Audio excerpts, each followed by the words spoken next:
kafushane nje, can we open incwadi ka-Exodus, Exodus 25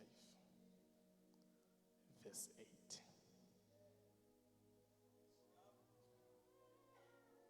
25 verse 8. Uma kusangalunga ngizocela ungiphi volume kancane kule mic egameni lenkosi.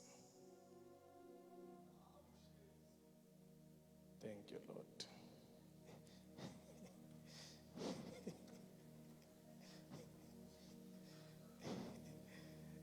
Okwami ngincane kakhulu, ngizothandazisa emva kwaloko bakhona basazoshumayela. Hallelujah. Hallelujah. Seshumayele kakhulu baba uMbuli, ngicela siphinde simshayele izandla.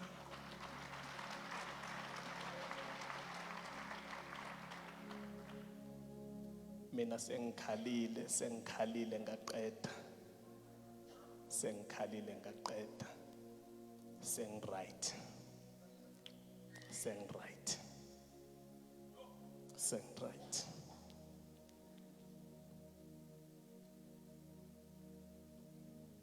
Exodus 25 verse 9. Verse 8. Sengishintshile.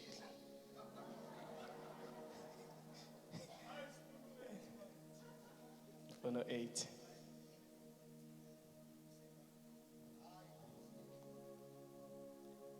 Cela ukufunda ngaleli lale Natali. Ngicela ukufunda ngale language yale Natali. Bamabizela ngiyakubingelela.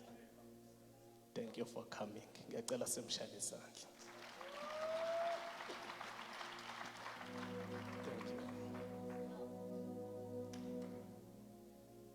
Konto idlalayo kule nsuku evela ibububu. Hayi. Ubona ukuthi hey man. Izwe la kamoya izwe lama sounds. Khona sound angathi meyishaya sibe disconnected sonke. Khona futhi angathi meyishaya siconnected sonke.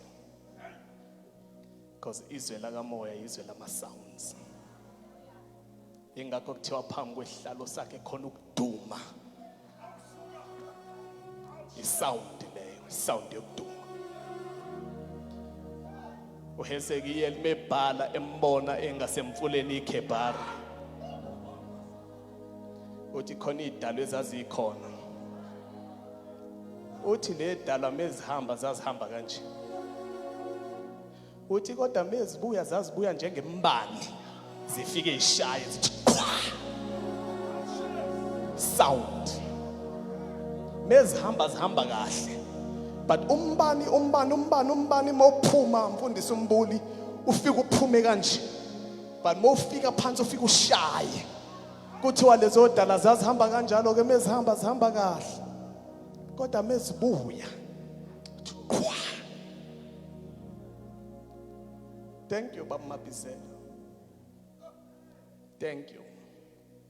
Ngokusilandela lezo zinto. Bathi sebengaphesheya wathi Miriam hlabelelana kuJehova ngokuba uphakeme kakhulu muhle iyashi lenkweli yalo okuphonsilo lwakhe. Wathi kodwa le ndumiso ngicela singayenzi nanoma kanjani. Wathi thathani izigubhu zenu Basha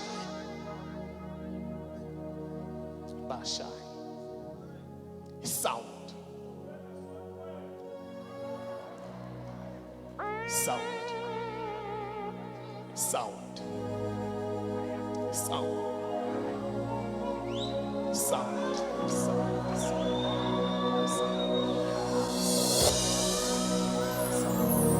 lalela lalela kunento engifuna uyikhiphe mfundi babamabizela uyikhiphe nawe mhlobo wami nophondo lithi iBhayibheli wathi uAsa uAbija esempini Abija lithi iBhayibheli ephakathi kwayimpi ehlasela uJeroboam nempi lithi iBhayibheli wasaba uAbija lithi iBhayibheli wathi uAbija landana abapristi kodwa uma nibalanda abapristi bafike nophondo kodwa uma befika nophondo bangalishaya nanoma kanjani kodwa balishaye ngesound yokukhala kuthiwa balishaya kuthiwa balishaya kuthiwa balishaya ngesound yokukhala kuthiwa balishaya ngesound yokukhala kuthiwa bathi uma beshaya uNkulunkulu wadumela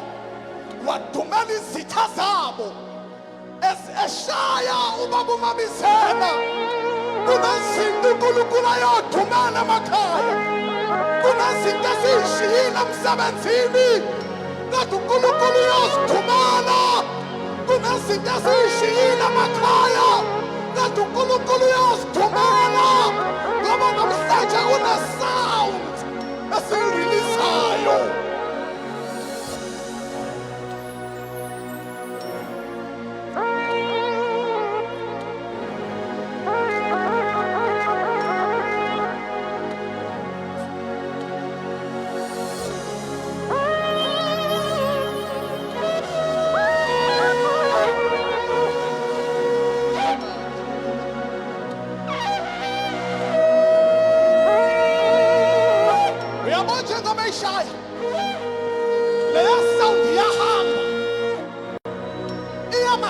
Amazulwini masekudedela abathile laba bathile abahambe bayolungisa abanye sizothi sivuka Monday kunezinto zethu ezizobe zilungile singazi ukuthi silunge kanjani kanti kunesound asiyishayile leyo sound yenza uNkulunkulu esezulwini ayodumela izitha zethu.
Mabangenzele indlu engcwele ukuba ngihlale phakathi kwabo njengakho konke engikutshengisa khona njengesifanekiso sethabanakele nangesifanekiso sempahla yonke yalo anoyenza njalo ke. Mabangenzele indlu engcwele ukuba ngihlale phakathi kwabo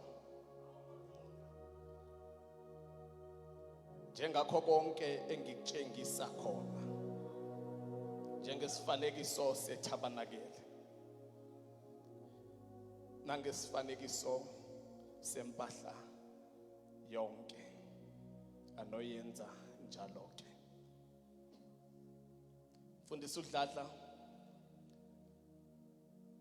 kunamazwi engithandayo ukwasho every time uma ngikhuluma ngeprayer. Ngivumeleni ngisiphinde le statement. Intoni umthandazo? Number 1, umthandazo language. Kodwa kusiyona language yana noma ubani. Kodwa language yabantu abangenayo enye option. I-option yabo abanayo uNkulunkulu kuphela. Umthandazo uma sithi ilanguage yafundwa. Uma kungafika iChina la abanye bethu angeke bezwe. Hayi ngoba singenazi indlebe. Kodwa asifundanga ilanguage yesiChina. Uma kufundwa ilanguage kuno a bakwilanguage. Kuno u bakwilanguage. Up until ukwazi ukuhlanganisa amagama kuphuma isentence. Umthandazo uma sithi ilanguage number 1 uyafundwa. Ngamanye amazwi akekho nobizo lomthandazo. Kodwa umthandazo into yethu sonke. Umthandazo indlela ekuthandaza ngayo umfundisi kumele ufundwe kuze kufike kwilevel nendlela iasha elizothandaza ngayo. Ngoba umthandazo ilanguage. Ngithanda le phrase engasekugcineni ukuthi ilanguage yabathile. Ilanguage yabantu abangenalo elinye ithemba. Abanye uma be-applyela umsebenzi ka Department of Education bafonela o director ngenxa yokuthi bano connection. Kodwa wena uma ungena connection ufika ufaka iCV yakho masubuyela endlini. Mawufika endlini ufika uvala umnyango masukhuluma le language. Abanye bonke bathi bayo-applyela amathenda kube nabantu abazobafonela kodwa wena ufika usubmit kuphela mase uphelezela ngomthandazo. Number 1 umthandazo ilanguage. Ilanguage yabantu abangenalo elinye ithemba. Number 2 umthandazo iconversation. Ingxoxo noNkulunkulu. Emthandazweni siyakhuluma. Uma sesikhulumile singawuvala umthandazo sambe. Kodwa siyakhuluma uma sesikhulumile mase siyathula. Mase siyamlinda naye akhulume. Ngoba umthandazo awuphelele uma kukhulume thina kuphela. Kubiza ukuthi sikhulume uma sesikhulumile mase siyamlinda naye akhulume nathi. Uma ke thina sikhuluma naye ngelanguage yethu. nangama tongues. Umbuzo ke usuthi uma sithi umthandazo I-conversation, yena ukhuluma kanjani nathi? Zintathu indlela avamsi ukusebenzisa yena ukuba akhulume ngazo kuthina. Number 1, uyasebenzisa abapriest ukuphendula imthandazo yethu. Ngikuthatha apho ukuthi usebenzisa abapriest. Lithi iBhayibheli uHana wayeshilo. Uma efika eshilo wathandaza ivoice yangaphuma. Lithi iBhayibheli kwaphuma umpriest uEli. Wathi kwenze njani Hana? Wathi ngiyathulula.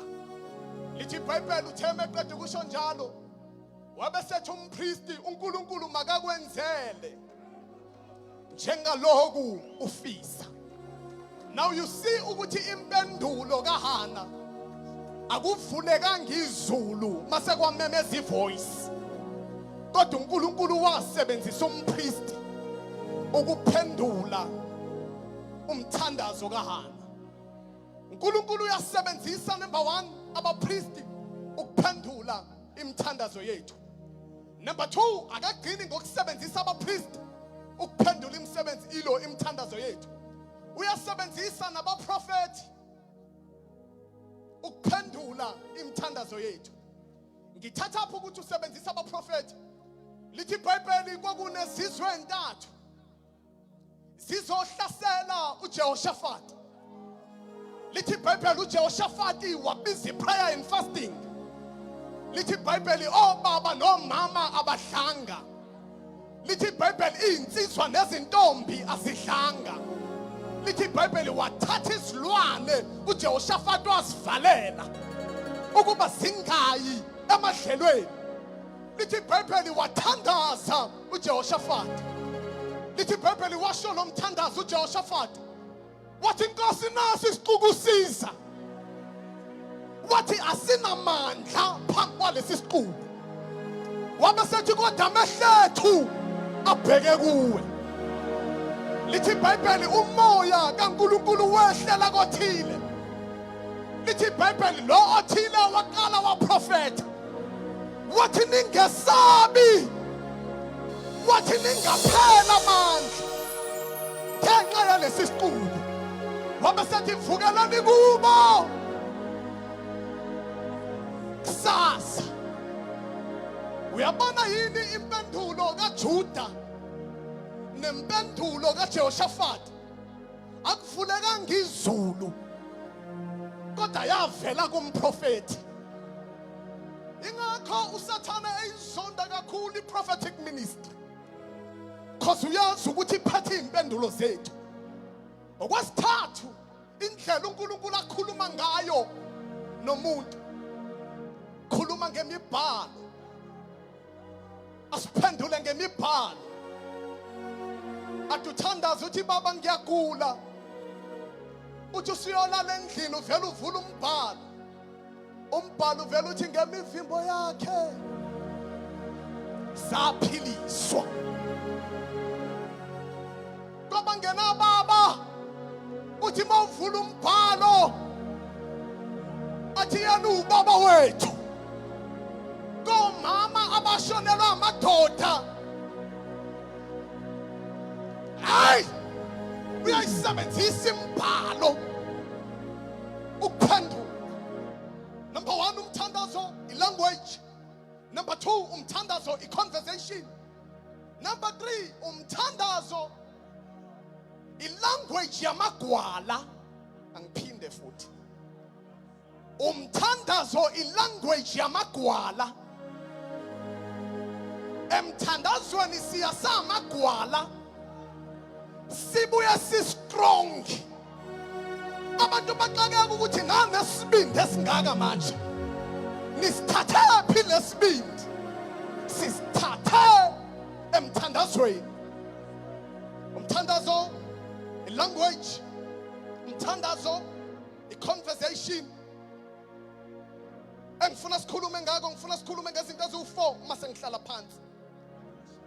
Number 1 ukuthi what is prayer? iprayer sengichazile ngathi language, ngathi conversation. Okwesibili engifuna sikhulume ngako ukuthi uma sithandaza sithandazelaphi. Angiphinde futhi. Uma sithandaza sithandazelaphi. Number 1, uJesu kunomthandazo afundisa ngawo. Lithi iBhayibheli abafundi beza kuye bathi sifundise ukuthandaza. Njengaloku uJohane abafundisa abafundi bakhe. Lithi iBhayibheli uJesu wabasethi uma nithandaza wathi anongena ekamereni lwenu nivale umnyango. Kunomthandazo othi mawuwenza okubiza ukuthi uvala umnyango uwenze. Number 2, kunomthandazo ongadingi ukuthi ungene ekamereni lakho, kodwa kunomthandazo odinga ithempeli. Angiphinde futhi. Owokuqala umthandazo mawuwenza uwenzela ekamereni lakho, kodwa wesibili umthandazo awulidingi ikamera lakho, kodwa kubiza ukuthi uye kuma-ushers uhambe uyobuza ukuthi ukhiye wala esontweni uhlalaphi. Mase uyawucela ukhiye wasesontweni. Ile nto yenziwa uHana. Sebehambile eLkhana wabuyela eShilo wafike wathandaza. Kunemthandazo ongeke uyenzele ekamereni, kodwa kunemthandazo ebizwa ukuthi uzolala e-altar umfune uNkulunkulu. Umthandazo wase-altar. Owesithathu kunomthandazo ongeke uwenzele ekamereni. Number 2, kunomthandazo ongeke uwenzele ethempelini, kodwa kunomthandazo ofuna intaba. Uma ufunda incwadi kaMark chapter number 1 verse 35, lithi iBhayibheli ekuseni uJesu wavuka kusemnyama. Lithi iBhayibheli waya entabeni wafike wathandaza entabeni. Kule yentaba bamba lento uJesu uthatha abafundi bakhe ubaphakela iHoly Communion, isidlo senkosi, ekamereni eliphezulu. Uhleli nabafundi bakhe kuphela uyabaphakela isidlo senkosi. Naqeda ukubaphakela isidlo senkosi kwaku-9 ebusuku. Lithi iBhayibheli wabathatha abafundi bakhe waya nabo eGetsemane. Kungani uJesu ne-audience eyi-1 ashintshe ilocation? Angiphinde futhi. uJesu uthatha i-audience eyi-1 uya nayo eGetsemane, uphuma nayo e-upper room. Why lo mthandazo abawenze eGetsemane bengawenzelanga e-upper room? Ingoba uJesu uya-understand ukuthi kunemthandazo yase-upper room, kunemthandazo engayidingi upper room, kodwa kunemthandazo edinga intaba. Lithi iBhayibheli wasuka waya entabeni. Uma efika entabeni lithi iBhayibheli waphonsa itshe. Lithi iBhayibheli uthama phansi itshe wahamba wabashiya la. Lithi iBhayibheli wafika wathandaza. Lithi iBhayibheli wathandaza kwaphela i-hour lokuqala. Lithi iBhayibheli wabuyela kubona. Lithi iBhayibheli wabafika belele wabavusa, wathi beningelinde yini ihora noma libe linye. Lithi iBhayibheli waqeda wabashiya wazophusha i-hour lesibili. Lithi iBhayibheli utheme buyela wabafika besalele. Lithi iBhayibheli wathandaza. Lithi iBhayibheli ezethandaza kwabonakala ingelosi imqinisa. Kunengelosi ezingafiki endlini, kunengelosi ezingafiki esontweni, kodwa kunengelosi ehlala entabeni.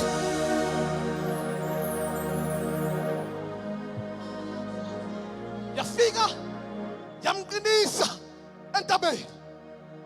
Lithi iBhayibheli ithe simqinisile. Ngiyayithanda le ngelosi. Mayifika entabeni ayiqiniswa wonke umuntu okhona. iqinisa othandazayo kuphela. Lithi iBhayibheli lithetha njalo. Ithi simqinisile kugcwala isibindi. Wabuyela kuba. Wathi vukani. Vukani. Sekugcwala isibindi. Ongikhaphelayo. Kuseseduze. Inyaba imthakathaka. Kodwa umoya uyavuma. Number one is tell umthandazi conversation. Sathi language. Sathi masithandaza. Sithandazela endlini, sithandazela emathempelini. Mase sithandazela ezintabeni. Sengizoqeda.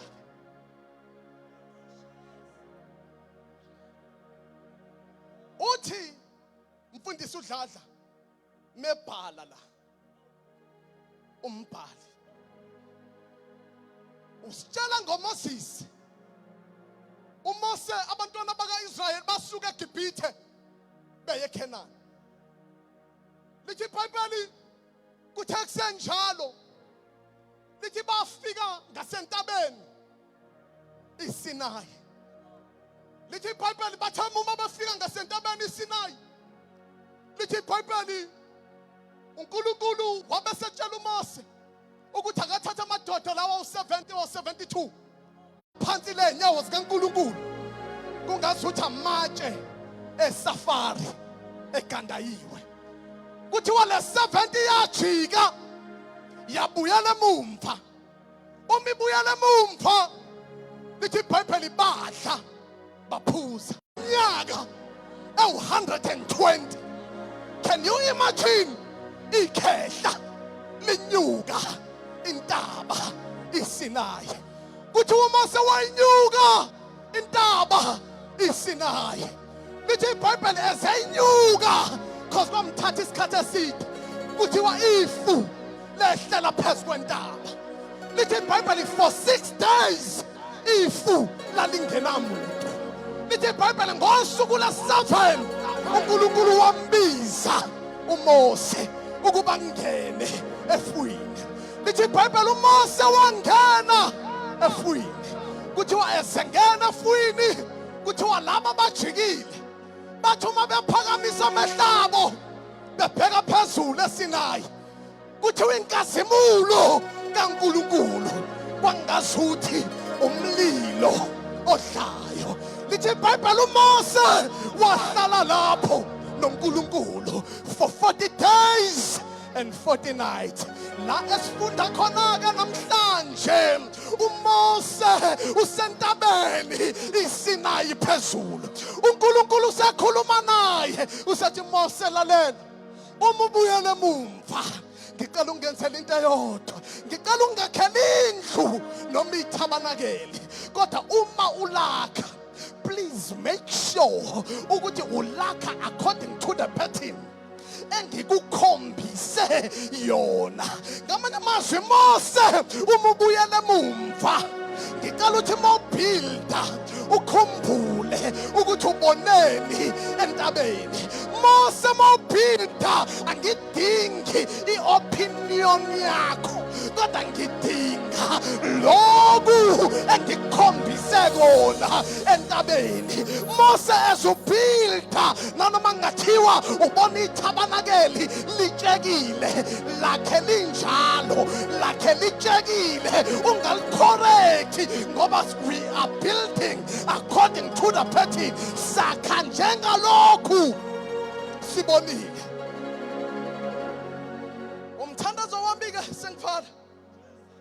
Number 1, uMose menyuka intaba iSinayi uyo-download ipattern. Angiphinde. uMose menyuka intaba iSinayi uyo-downloada ipattern. Uma sebuya usebuilda according to the pattern. Ngamanye amazwi uma ungafuni ukunyuka intaba iSinayi angeke ube nayo ipattern. Uyobuild izinto ozibone komakhelwane.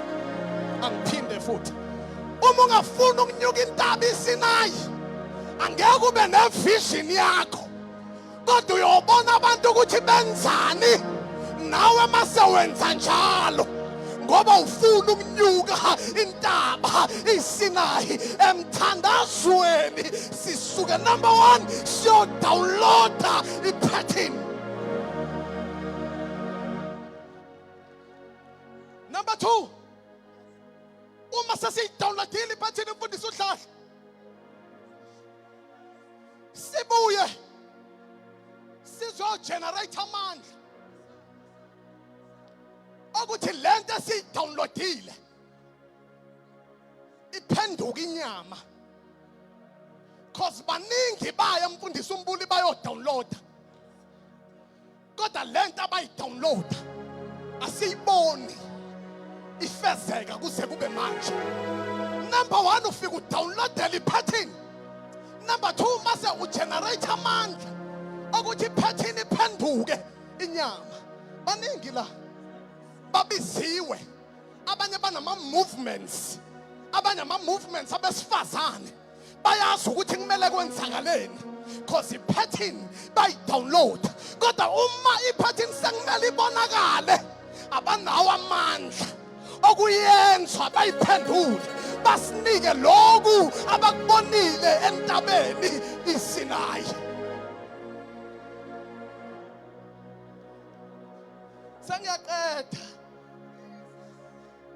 Sengiyaqeda fundisa uDladla kwesithathu sengiqede. Uma sesiyidownloadile ipattern, number 2 sathandazela ukuthi ipattern iphenduka inyama. Okwesithathu sesithandazela ukuma kuyona ipattern. Angiphinde futhi siyayidownloada mase iyaphenduka inyama mase sithandazela ukuma kuyona. Mhla itestwa ipattern wena ube faithful kuyona ipattern. Abaningi bashiya ivangeli ngamhla kutestwa ipattern abayidownloada ababanga namandla okuma kwipattern kanti siba faithful kupattern. Nanoma ngathiwa isiphakeli asichithi asihambi siyothwala kodwa siyathembeka kuyo ipattern because siya understand ukuthi provision yethu yonke ikwipattern.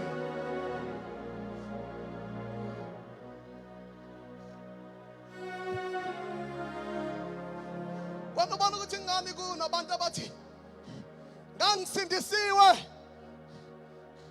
ngangishumayela ngoJesu ngaphuma kulento ngoba yayingilambisa. Ba-download ipattern yaphenduka ipattern yabinyama mase bengagenerate amandla okuma kuyo ipattern. Ipattern iyatestwa ingakho lithi iBhayibheli wathi uMose ebuya entabeni iSinayi wabuya uAaron akhile ithole legolide wabuza uAaron wathi laba bantu ngabe bakwenze bubi buni ukuthi ubenzele into engaka. Iningi lethu liyichithelile ipattern.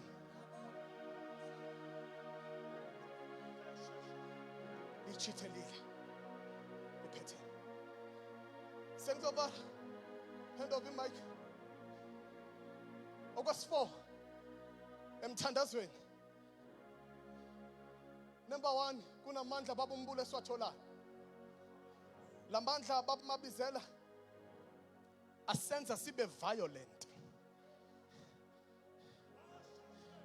Angiphinde futhi emthandazweni kunamandla esiwatholayo. Lamandla asenza sibe violent. Abanye bonke bangathi ngegama lika Jesu kungenzeki lutho. Kodwa wena umemeza ngimemeza isalukwazi esidala lapha emuva. Sithi ngegama lika Jesu kube namaketanga aqhabukayo because emthandazweni sithola amandla okuba violent.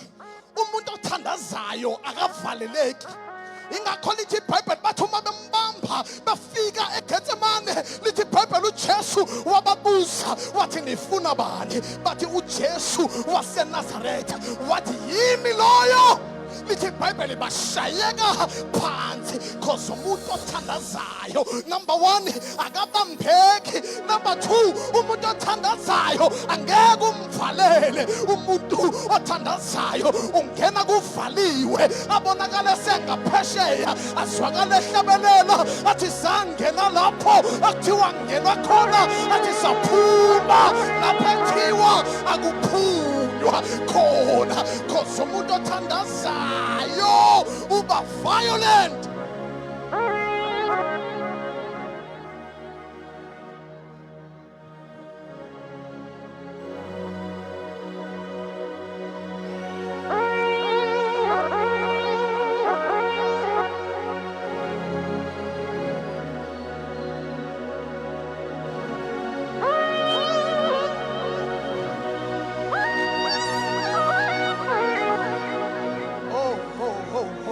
Ngiyawazwa lamandla ahlephula amadwala.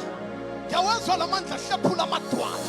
Ezisithandaza la kunamadwala azohlephuka. Abanye bashiya amadwala emakhaya kodwa babazothi bafike lamadwala aseqhaphukile because asikwazi ukuhlala lona ubusuku bonke. Sibuyele mumva kusafana, kunezinto ezizoqhamuka, kunezinto ezizoqhamuka. Siqatshulwa yini? Umthandazo.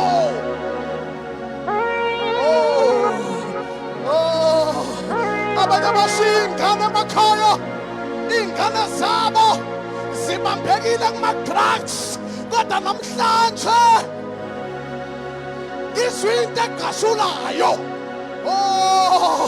Abanye emsebenzini into zabo azihambi kahle kodwa ngizwinto.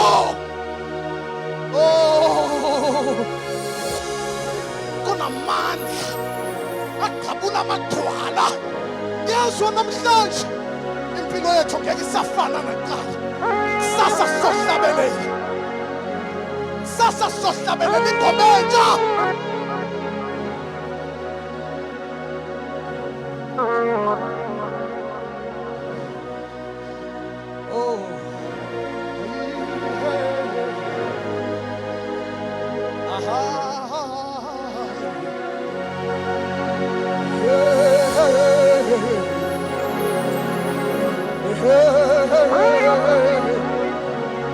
Abanye laba bafika ngama-report abawathatha kodokotela, kwathiwa bane-cancer, abanye kwathiwa banoshukela. Kodwa namhlanje ngizwa amandla, lamandla. Oh, come on, church. Lamandla. Enzani lamandla. Enzani lamandla.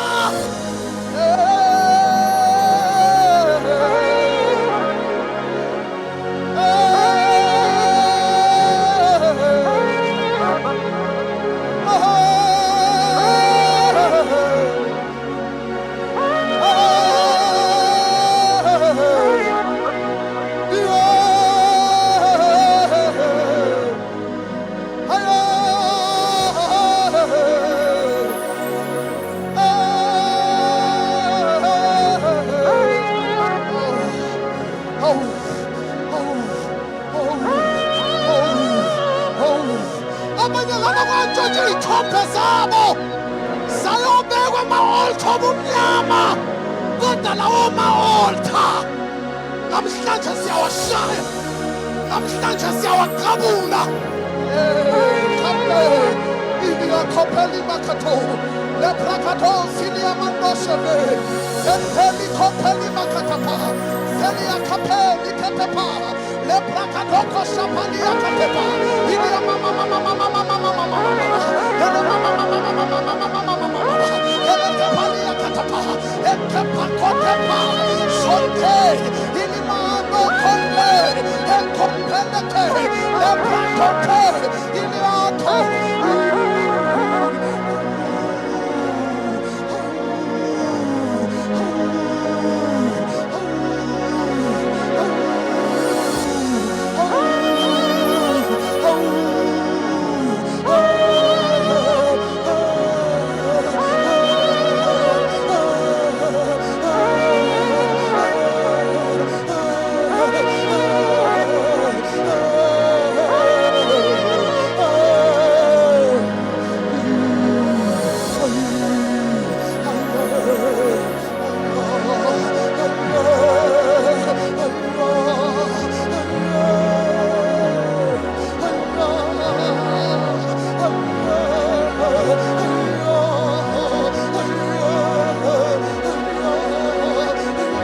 just for 10 minutes. Before we pray, you understand. Jesus, number one, babumbuli, ikameli Jesus, liyimpi, lilodwa. Ikameli Jesus, alidinga masosha, ukuze libe yimpi, kodwa lona liyimpi, lilodwa. Number two, ikameli Jesus, luwumbuso, li-kingdom, luwumbuso, lilodwa. Ngaphansi kwegama elithi Jesus kunama-angels, ngokwama-categories awo. Mfundisi uDladla, lama-angels wonke asubmitha kuleli gama. Ngaphansi kwegama elithi Jesus kunamaserafi. Ngaphansi kwegama elithi Jesus kunamakerubi. Ngaphansi kwegama elithi Jesus kunama-crown angels. Ngaphansi kwegama elithi Jesus kunama-dominion angels. Ngaphansi kwegama elithi Jesus kunama-principal angels. Ngaphansi kwegama elithi Jesus kunama-virtues angels. Ngaphansi kwegama elithi Jesus kunama-archangels. Ngaphansi kwegama elithi Jesus kunama-general angels. Ezisilibiza namhlanje,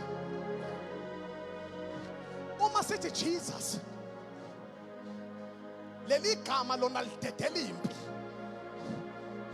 lidedela amasosha, ama-angels ahamba yokulwela.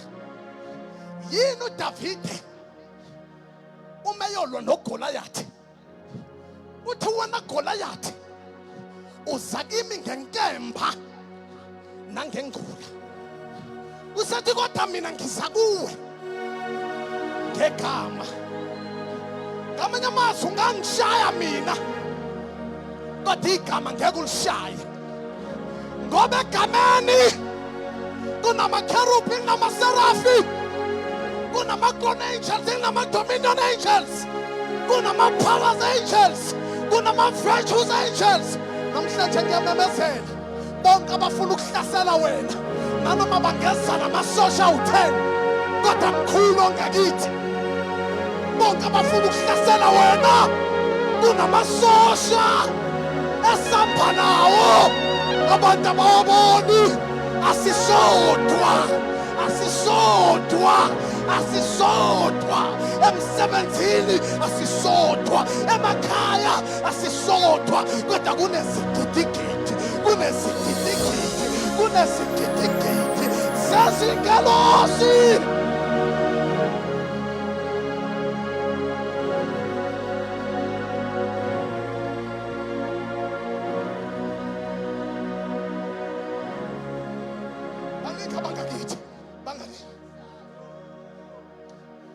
athi umbhali athi yini ngathi athi umbhali athi Mfundisi uDladla athi abanye bayathemba emashini, athi abanye bayathemba enqoleni, athi kodwa thina awake sishaye kanje, athi kodwa thina, athi kodwa thina, athi sithemba igama ngoba leli gama liyimpi, leli gama liwumbuso. Abantu mabehlasela sibiza leli gama, uphumiphi, uphumiphi, uphumiphi, uphumiphi.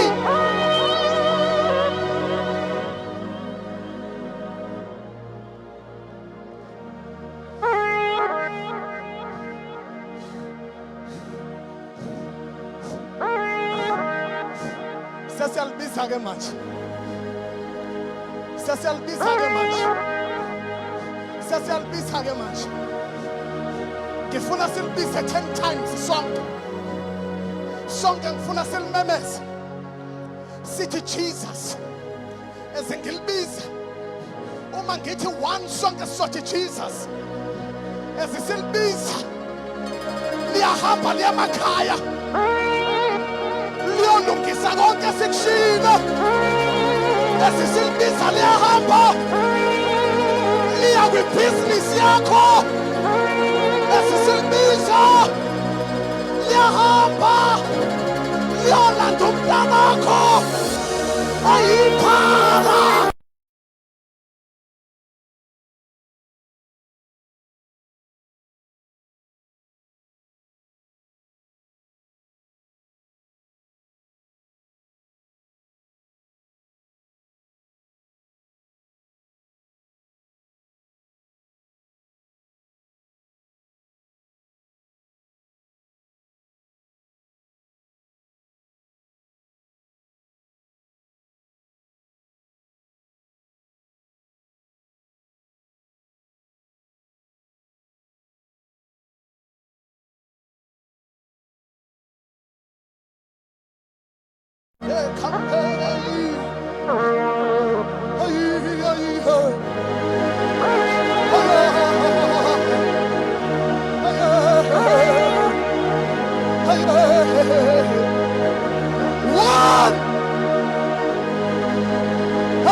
Kodwa thina sithemba igama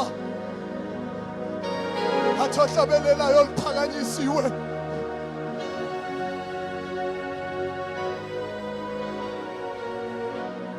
Iphakanyisiwe emhlabeni, phakanyisiwe emazulwini. Hey! Hey! Hey! Hey! Hey! Liphakama! Liphakama! Liphakama!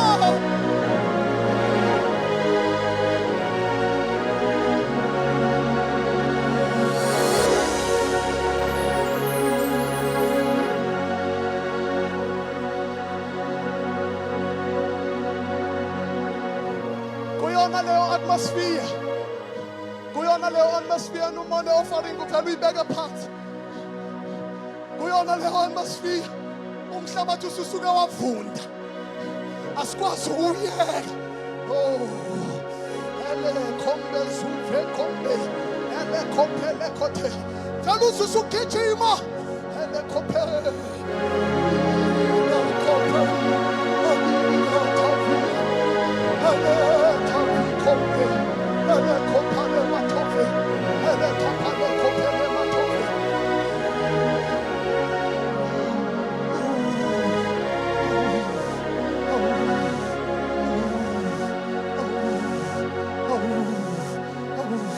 Putuma! Putuma! Putuma! Yes, I'm gonna put a money. I'm gonna eat my daughter. Fellows, we're not a party. I will look at my message. And then compare.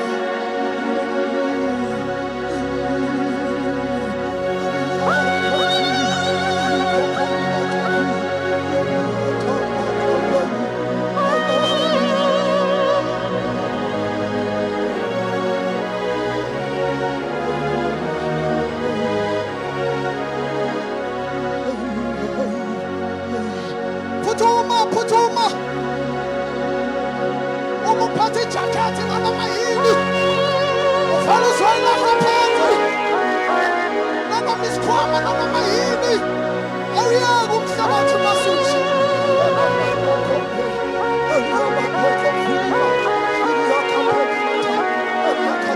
Abangawuphatha ucash. Bakhona ama-3 points amupha.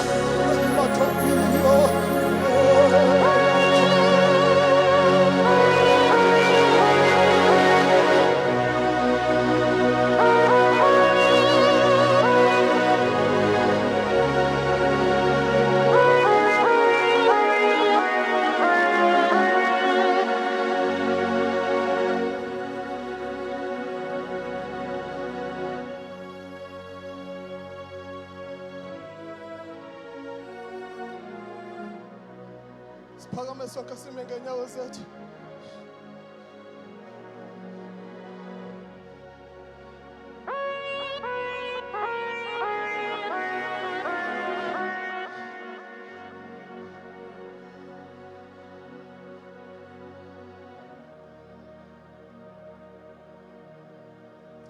Khona into uNkulunkulu afuna ukusitshela yona.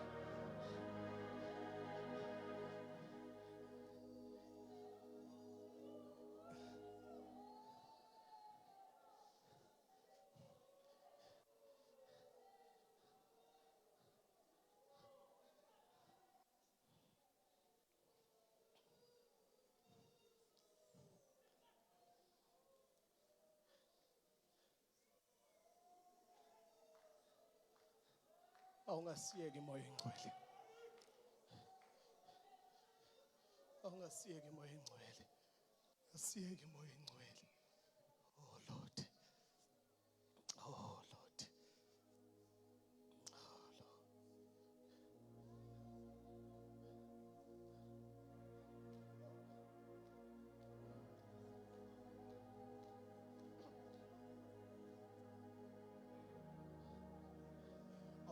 Wahlatshwa eGolgotha. Hallelujah. Hallelujah.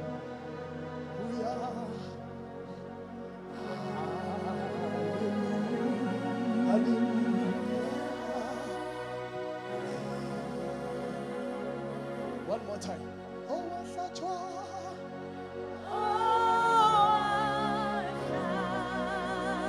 Oh, wasatchwa.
Sondela mfundisi umbuli.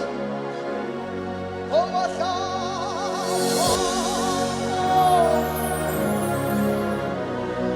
Oh, wasatchwa.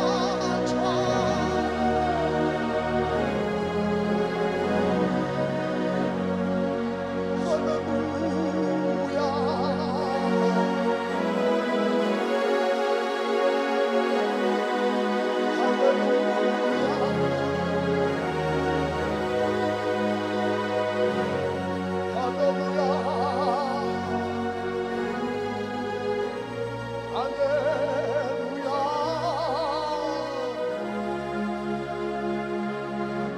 Singayishayela inkosi izandla enkulu. Oh, come on church, singashaya izandla enkulu. Singashaya amakhwelo esinimizene. Abanye bathi ungcwale. Oh, come on church. Abanye bathi uyaphila. Abanye bathi umile. Abanye bathi uyakhazimula.